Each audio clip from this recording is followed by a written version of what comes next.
corredor daquela empresa era um rio de mármore polido, frio e silencioso, onde apenas o som dos saltos caros e das ambições sussurradas quebravam o silêncio. Era o meu local de trabalho, o mapa dos meus dias, que eu conhecia como a palma das minhas mãos calejadas. E foi ali, naquele cenário de poder que me era tão estranho, que eu o vi, meu Marcos, meu menino. Ele estava ao lado do diretor, o Sr. Antunes, e o seu terno, perfeitamente alinhado, parecia brilhar sob as luzes frias. Um orgulho imenso, quente e avassalador, subiu do meu peito e embargou a minha garganta. Era ele, o fruto de toda a minha vida, a prova de que cada sacrifício tinha valido a pena, parado ali como um igual entre os grandes. Com o coração batendo descompassado de pura alegria, comecei a empurrar meu carrinho de limpeza em sua direção. Cada volta da rodinha no chão brilhante parecia ecoar os anos de luta, as noites mal dormidas, o cheiro de desinfetante que se tornou o meu perfume. Um sorriso genuíno, desses que mãe nenhuma consegue esconder, abriu-se em meu rosto. Eu só queria dar um oi, um aceno que fosse, para que ele soubesse que eu estava ali, testemunhando sua vitória. Em minha mente, imaginei seu sorriso de volta, talvez um olhar cúmplice, um pequeno gesto que dissesse: "Olha, mãe, eu consegui." Era um desejo simples, nascido do mais puro e incondicional amor que uma mãe pode sentir pelo seu filho. Conforme me aproximava, notei algo mudar. O sorriso de Marcos, que antes parecia tão confiante ao lado do chefe, vacilou ao me ver. Seus ombros enrijeceram e um pânico sutil, que só uma mãe consegue identificar, atravessou seu rosto. Ele desviou o olhar por uma fração de segundo, um movimento quase imperceptível para qualquer outra pessoa, mas que para mim foi como um trovão em céu claro. O calor que me envolvia começou a se dissipar, dando lugar a um frio na espinha, uma confusão que apertava meu peito. Eu parei a alguns metros de distância, meu sorriso congelando lentamente, enquanto uma pergunta silenciosa se formava em minha mente. O que estava acontecendo? O diretor, Sr. Antunes, um homem de semblante sério, mas olhos observadores, notou minha presença e, com um gesto educado, virou-se para Marcos. A pergunta dele foi cortês, um simples ato de curiosidade que, naquele instante, pareceu carregar o peso do mundo inteiro. "Marcos, você conhece esta senhora?" Ele perguntou com a voz calma e profissional que preenchia aquele corredor. O tempo pareceu parar. O zumbido do ar-condicionado soou como um grito em meus ouvidos. Todos os meus anos de dedicação, meu amor, minha vida inteira, pareciam suspensos no ar, aguardando a resposta que sairia da boca do meu próprio filho. Meu menino, que eu ensinei a falar, agora tinha o poder de me silenciar. Marcos olhou para mim. Não foi um olhar de reconhecimento, de carinho ou de amor. Foi um olhar frio, distante, como se eu fosse uma completa estranha, uma peça descartável na paisagem daquele prédio. E então, com uma voz firme que ele claramente forçou para soar natural, ele respondeu ao chefe, sem desviar os olhos dos meus: "Não, senhor. Ela é apenas uma das faxineiras." A frase flutuou no ar, curta, afiada e letal. Apenas uma das faxineiras. Cada palavra foi uma facada em meu coração, rasgando todas as memórias, todos os sacrifícios, todo o orgulho que eu sentia segundos antes. O mundo ao meu redor pareceu perder a cor e o som, restando apenas o eco daquelas palavras cruéis. Naquele corredor impecavelmente limpo, que minhas próprias mãos haviam esfregado tantas vezes, eu me sentia a pessoa mais suja do mundo. O desprezo em seu olhar me reduziu a nada, a menos que o carrinho de limpeza que eu empurrava. O filho para quem eu tinha dedicado cada fibra do meu ser, o motivo pelo qual minhas mãos eram grossas e minhas costas doíam, tinha acabado de me apagar de sua história na frente do mundo que ele tanto desejava conquistar. Ele não apenas fingiu não me conhecer, ele me negou, me diminuiu e me descartou com uma facilidade que quebrou minha alma em 1000 pedaços. Ali, parada e invisível, eu entendi a mais profunda das dores, a de ser uma vergonha para o seu próprio filho. Meu nome é Maria e eu tenho 60 anos. 60 anos que sinto em cada osso do meu corpo, em cada veia saltada das minhas mãos. Elas não foram sempre assim, tão ásperas e marcadas. Um dia, foram as mãos de uma moça que sonhava em ter uma pequena loja de tecidos, que amava o toque do cetim e da seda. Mas a vida, com seus caminhos inesperados, me deu um sonho maior, um sonho que respirava e tinha os olhos do pai, o meu Marcos. E por esse sonho, eu guardei os meus na gaveta mais funda da alma e aprendi a amar o cheiro de cera e de desinfetante, pois era o cheiro do futuro dele. Eu fiquei viúva muito cedo. O pai de Marcos nos deixou quando ele ainda era um menino que mal alcançava a mesa da cozinha. Naquele dia, em meio à dor do luto, eu fiz uma promessa silenciosa. Prometi que meu filho não sentiria a falta de nada, que ele teria todas as oportunidades que eu e o pai dele nunca tivemos. A minha dor se transformou em força e a minha solidão em uma determinação de ferro. Eu me tornei pai e mãe, a provedora e a cuidadora. Todo o meu foco, toda a minha energia foi canalizada em uma única direção: garantir que Marcos pudesse voar, mesmo que para isso minhas próprias asas tivessem que ser cortadas. As pessoas me veem hoje com este uniforme simples e não imaginam as jornadas duplas, triplas que enfrentei. Durante a semana, era a faxineira da empresa, a sombra que deixava tudo brilhando para o dia seguinte. Mas nos fins de semana, minha casa se transformava. O cheiro de limpeza dava lugar ao aroma doce de cocada e bolo de fubá. Minha cozinha virava uma pequena fábrica de doces que eu vendia de porta em porta, na feira, onde quer que alguém quisesse comprar um pouco de doçura. Cada moeda era sagrada, guardada em uma lata velha de biscoitos que era o meu cofre. Lembro-me das noites em que eu me sentava à mesa da cozinha, a luz fraca iluminando as pilhas de moedas e notas amassadas. Eu contava e recontava, o cansaço pesando em meus ombros, mas a imagem do meu filho de diploma na mão me mantinha acordada. O dinheiro não era para um luxo meu, para um vestido novo ou um sapato confortável. Era para os livros caros, para as passagens de ônibus, para a matrícula da faculdade de administração que ele tanto queria. Cada centavo economizado era um tijolo na construção do seu futuro. Um futuro do qual, eu acreditava, faria parte com orgulho. O dia em que ele passou no vestibular foi, sem dúvida, o dia mais feliz da minha vida. Eu chorei mais do que ele. Chorei de alívio, de gratidão, de um orgulho que quase não cabia no meu peito. Ver meu menino, o filho da faxineira, entrando por aqueles portões da universidade, era a minha maior conquista. Eu nunca pisei numa sala de aula daquelas, mas me sentia formada junto com ele. Cada prova que ele fazia, cada trabalho que ele entregava, era como se uma parte de mim estivesse ali, sentada ao lado dele, torcendo e vibrando a cada passo que ele dava em direção ao seu sonho. Naquela época, eu era seu porto seguro. Lembro-me dele chegando em casa, cansado, frustrado com alguma matéria, e era no meu abraço que ele encontrava consolo. Era a minha comida simples que lhe dava forças, o meu "vai dar tudo certo, meu filho", que renovava sua esperança. Eu era a sua confidente, a sua maior fã. Ele me contava seus planos, seus medos e deitava a cabeça no meu colo como fazia quando era criança. Eu era a mãe da qual ele se orgulhava, aquela que, apesar de tudo, estava conseguindo lhe dar o mundo. Mal sabia eu que, para ele, esse mundo novo não teria mais espaço para mim. A dor que sinto agora não é de raiva. Eu queria sentir raiva, gritar, questionar onde foi que eu errei, mas a raiva não vem. O que me consome é uma tristeza profunda, silenciosa, que parece ter se instalado em cada canto da minha alma. É a dor de perceber que o amor incondicional que eu dei foi a minha maior fraqueza. Eu o amo tanto que não consigo odiá-lo por ter me partido ao meio. É um amor que justifica, que tenta entender, que busca desculpas. Um amor que me impede de reagir, me deixando paralisada na minha própria dor, sentindo apenas o vazio que ele deixou. E agora eu entendo. Para Marcos, eu não sou mais o seu porto seguro. Eu sou a âncora que o prende a um passado de pobreza do qual ele sente uma vergonha desesperada. Meu uniforme, que paguei sua faculdade, agora é motivo de seu desprezo. Minhas mãos calejadas, que trabalharam para que as dele pudessem assinar contratos, são a marca de uma origem que ele precisa esconder para ser aceito. Eu, que era a força que o impulsionava, me tornei o segredo que ele precisa guardar para subir na vida. A realização é tão cruel quanto as palavras que ele usou naquele corredor. Esta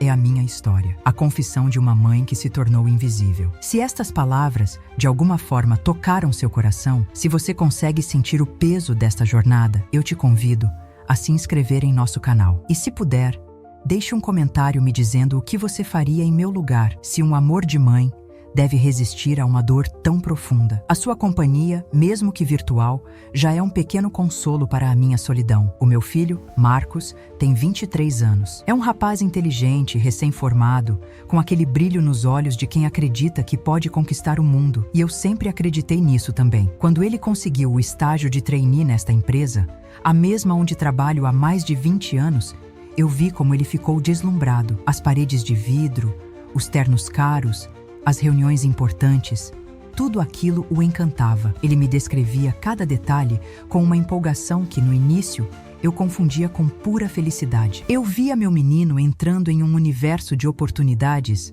e meu coração de mãe se enchia de alegria, sem perceber que aquele brilho era também o da ambição que começava a cegá-lo. Por baixo daquela fachada de confiança, porém, eu comecei a sentir que havia uma insegurança profunda, uma vergonha que ele tentava esconder a todo custo. A vergonha de suas origens, a vergonha de nosso pequeno apartamento, de nossos móveis simples, da vida humilde que eu lutei tanto para que fosse digna. Ele acreditava no fundo de sua alma que para ser aceito naquele novo mundo, para pertencer àquele círculo de poder, ele precisava se moldar a um novo padrão. E esse padrão não incluía uma mãe faxineira. Ele precisava apagar as marcas da graxa para poder usar as gravatas de seda. A mudança não foi da noite para o dia.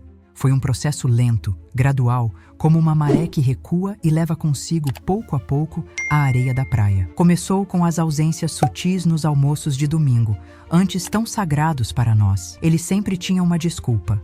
Um trabalho extra, um projeto urgente, um compromisso com a equipe. E eu, no meu amor cego, acreditava e até me orgulhava de sua dedicação. Dizia para as vizinhas: "O Marcos anda trabalhando tanto, meu filho é muito esforçado." Mal sabia eu que o maior esforço dele, naquele momento, era o de se afastar de mim, de nós. Depois vieram os encontros evitados em público. Certa vez, eu o vi do outro lado da rua, perto da empresa, e acenei com a mão.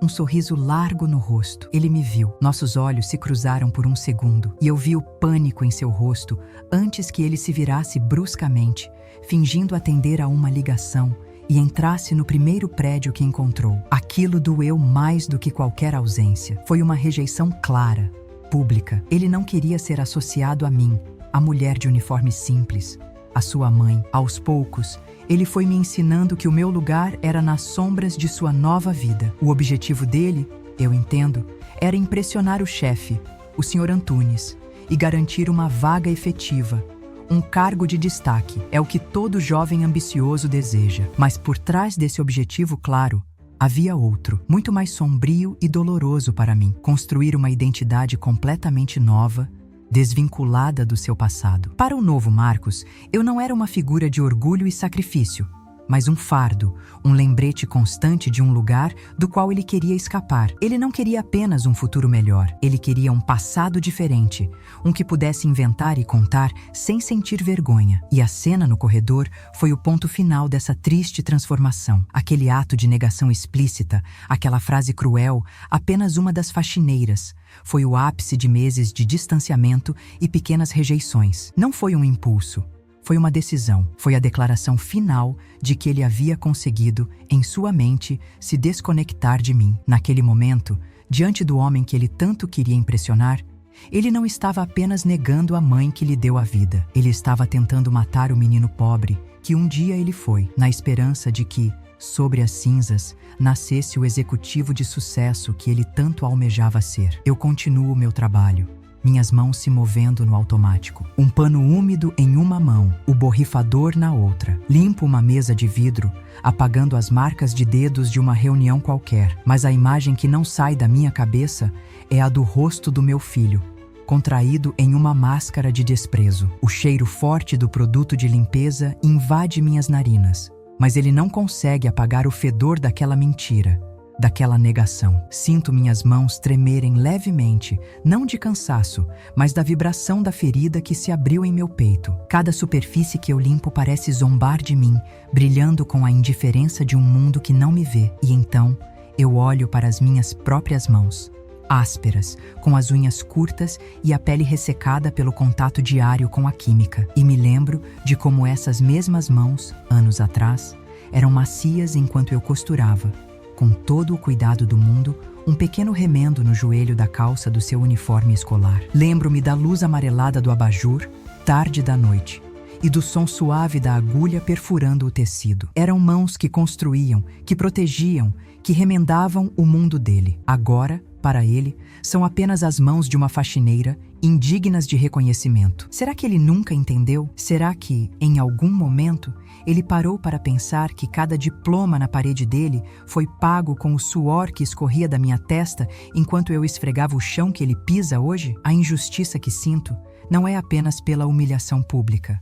É pela cegueira, pela ingratidão. É a dor de perceber que ele enxerga o resultado do meu sacrifício, o seu sucesso, mas se recusa a enxergar a origem, a fonte de tudo. Ele colhe os frutos da árvore que eu reguei com a minha vida, mas sente vergonha de suas raízes. Passo pelo corredor das salas de diretoria. Através do vidro, vejo jovens como Marcos, vestidos em seus ternos, gesticulando com confiança, rindo, planejando futuros brilhantes. Sinto-me como um fantasma, uma figura invisível que garante a limpeza e a ordem do cenário onde os sonhos deles acontecem. O mundo que eu ajudei a construir para o meu filho agora me exclui de forma brutal. Eu sou a infraestrutura, a base que precisa ficar escondida para que o prédio pareça mais bonito e imponente.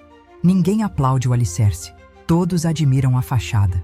Uma lembrança me atinge com a força de um soco. Marcos, com seus 10 anos, olhando pela janela do ônibus, o centro da cidade. Ele apontou para um prédio espelhado, exatamente como este, e disse com a voz cheia de uma certeza infantil: "Um dia, mãe, eu vou trabalhar num lugar assim e te dar uma vida de rainha." A sinceridade em seus olhos de menino era tão pura, tão verdadeira. A ironia é cruel. Ele conseguiu entrar no prédio dos seus sonhos, mas esqueceu da rainha que prometeu honrar. A vida de rainha que eu sonhava não era sobre luxo, joias ou descanso.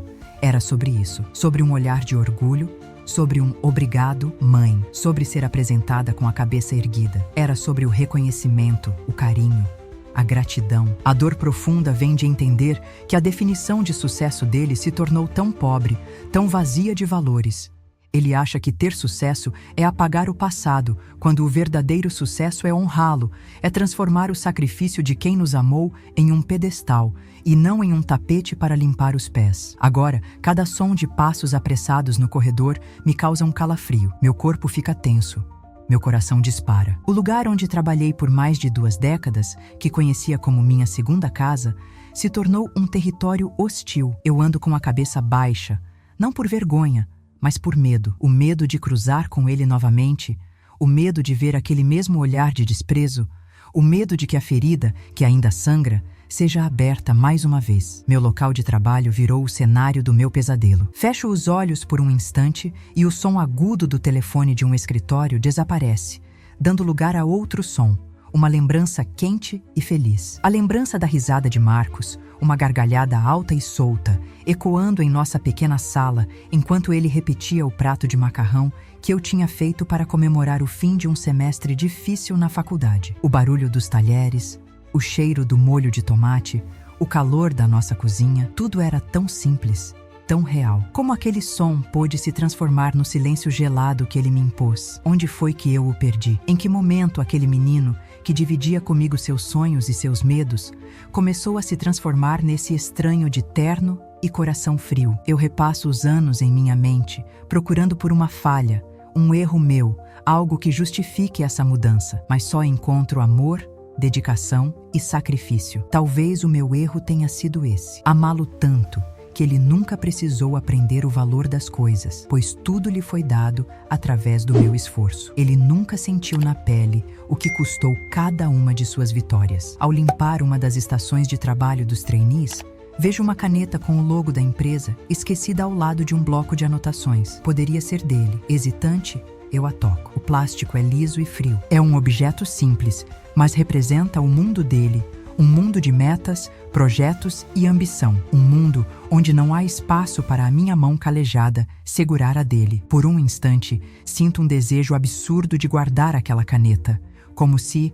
ao segurar um pedaço do seu novo universo, eu pudesse de alguma forma entender o filho que perdi. Penso em suas mãos. Lembro-me de sua mãozinha pequena, gordinha, segurando meu dedo com força enquanto ele dava os primeiros passos vacilantes pela sala. Lembro-me de suas mãos de adolescente, manchadas de tinta, enquanto ele fazia seus trabalhos de arte da escola. Mãos que eu segurei, que eu aqueci, que eu guiei. Agora, essas mesmas mãos folheiam relatórios importantes e, há pouco, gesticularam com indiferença para me descartar. A jornada das mãos dele conta essa história de como ele se afastou de mim, passo a passo. Minha dor, de repente, parece se expandir para além de mim. Quantas de nós existem por aí? Quantas Marias, Anas e Teresas que limpam, cozinham, costuram e constroem os alicerces para que outros possam brilhar? Somos uma legião de invisíveis, as engrenagens silenciosas que fazem o mundo girar,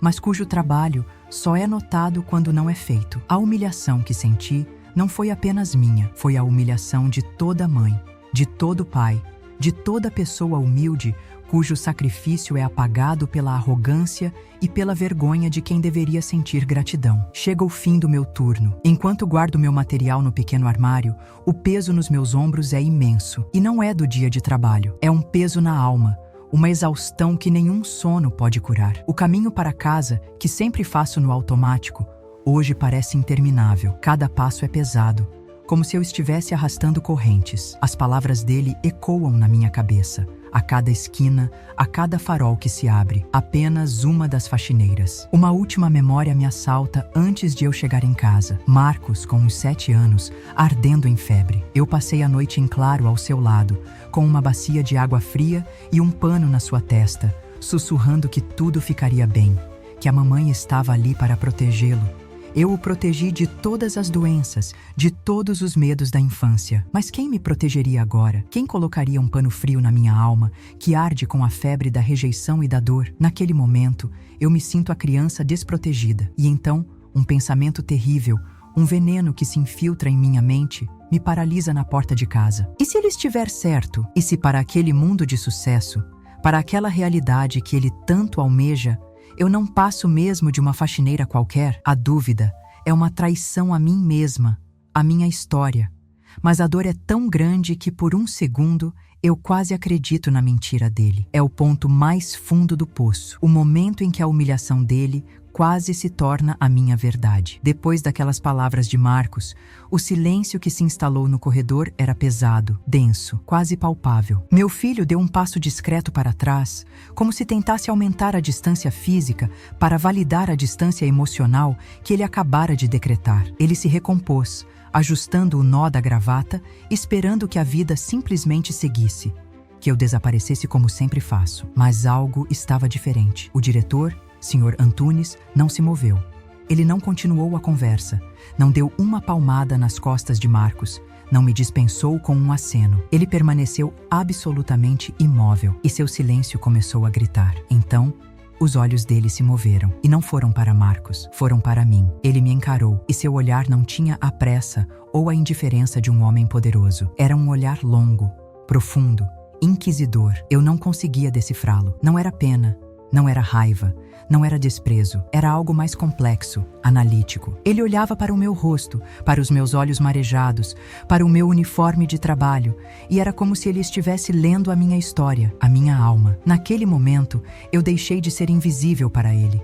E isso era mais assustador do que qualquer outra coisa. O que ele via em mim? A atmosfera mudou completamente. Marcos, que momentos antes parecia ter vencido sua pequena batalha pela aceitação, começou a parecer desconfortável. Ele olhava de seu chefe para mim, a arrogância em seu rosto, dando lugar a uma visível confusão.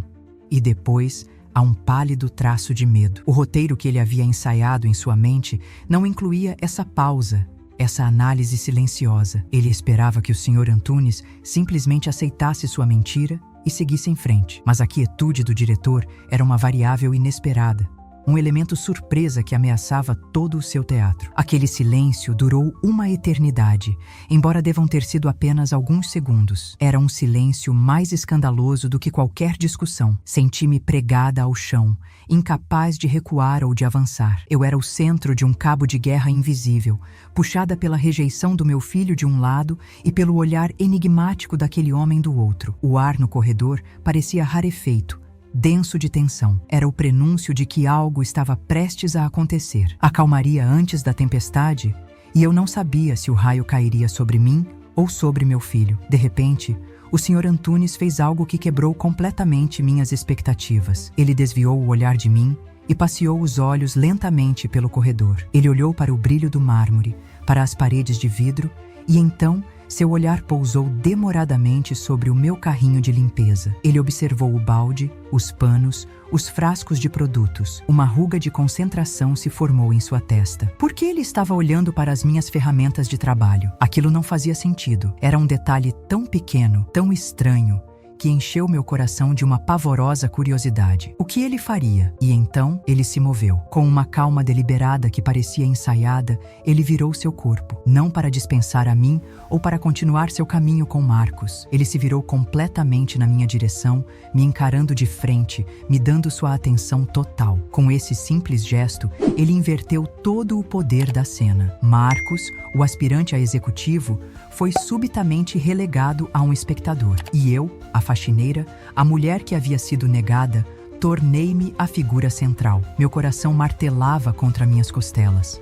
Era o meu fim? Ele iria me demitir na frente do meu próprio filho? Ele abriu a boca para falar. O som da sua voz, eu sabia, definiria o resto da minha vida. Cada fibra do meu ser se preparou para o golpe final, para a confirmação da minha humilhação. Eu prendi a respiração, esperando a sentença. Naquele momento, o futuro se resumia a uma única pergunta. A palavra daquele homem poderoso serviria para selar o meu destino como uma pá de cal, ou para algo que eu nem ousava imaginar? O mundo inteiro pareceu prender a respiração junto comigo, esperando pelo que viria a seguir. O que você acha que ele estava prestes a dizer? De que lado você acredita que ele ficaria? Antes que eu revele o que aconteceu naquele corredor, o momento que mudou tudo, peço que, se esta história está mexendo com você, se inscreva no canal para acompanhar cada detalhe do seu desfecho. E me diga nos comentários, qual seria a sua atitude no lugar do Sr. Antunes? A sua opinião é importante para mim, pois naquele instante eu me senti a pessoa mais solitária do mundo e imagino que muitas pessoas já passaram por dilemas assim. Eu olhei para o rosto do Sr. Antunes uma última vez antes de ele falar, e por uma fração de segundo, por trás da máscara de executivo sério, eu vi algo diferente em seus olhos. Não era piedade, era reconhecimento, uma memória talvez. Ao meu lado, Marcos estava pálido como cera, seu queixo tremendo levemente. Ele finalmente percebeu que havia perdido o controle da situação. A peça estava montada, os atores em seus lugares, e a cortina estava prestes a subir para o ato final. Um ato que ninguém, muito menos meu filho, poderia ter previsto. E então, o silêncio foi quebrado. Mas a voz do Sr. Antunes não se dirigiu a Marcos. Ela veio de forma inacreditável para mim. Era uma voz calma, respeitosa, que me chamou pelo meu nome, um nome que eu não esperava ouvir dele. Dona Maria, ele disse, e a simples formalidade, o Dona, soou como a mais bela música aos meus ouvidos. Naquele instante, no meio daquele corredor frio, onde eu tinha sido reduzida a nada, alguém me deu um nome, me devolveu a identidade. Eu o encarei, atordoada, sem conseguir entender o que estava acontecendo, meu cérebro tentando processar aquela reviravolta impossível. Ele estava falando comigo, com um sorriso caloroso que parecia derreter todo o gelo daquele momento. Ele continuou: "Por favor, me desculpe. Eu não sabia que a senhora era a mãe deste rapaz." A frase caiu sobre nós com o peso de uma sentença. Um pedido de desculpas? Para mim? E a confirmação, vinda do chefe supremo, de que eu era, sim, a mãe de Marcos. Ele não só desmentiu a mentira do meu filho, como o fez com uma elegância e uma gentileza que me deixaram sem ar. Aquela frase não foi dita para me defender, mas para me honrar. E ao fazer isso, ele começou a desmontar, peça por peça, o castelo de cartas que Marcos havia construído. Em seguida, ele se virou para o meu filho. O sorriso caloroso desapareceu de seu rosto, dando lugar a uma expressão de severidade e profunda decepção. Foi uma transformação assustadora. O ar de executivo amigável deu lugar a uma autoridade inquestionável, o tipo de autoridade que Marcos tanto almejava.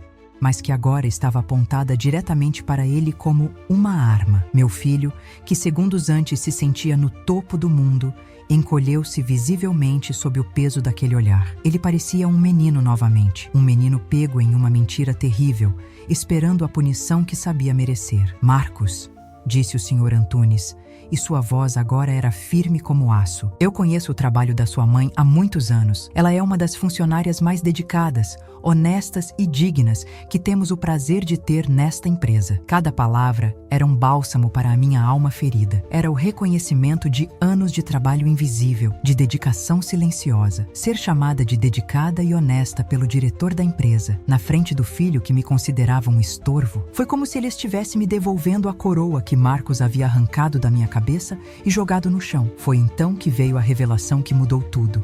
A frase que explicou cada segundo daquele momento surreal. Sr. Antunes continuou, com o olhar ainda fixo em Marcos, mas com a voz carregada de uma emoção contida. A minha própria mãe, Marcos, também foi faxineira para que eu pudesse estudar. O choque daquela confissão foi imenso. De repente, eu entendi o seu olhar sobre o meu carrinho, a sua pausa, a sua empatia. Aquele homem poderoso, no topo da cadeia alimentar corporativa, era filho de uma mulher como eu. Nossas histórias, tão distantes em aparência, eram unidas pela mesma raiz de sacrifício materno. Ele concluiu, e suas palavras finais foram desferidas não com raiva, mas com uma tristeza cortante que era 1000 vezes pior. Eu sinto pena, ele disse, e a palavra pena selou o destino de Marcos. Sinto pena de quem não sabe honrar de onde veio.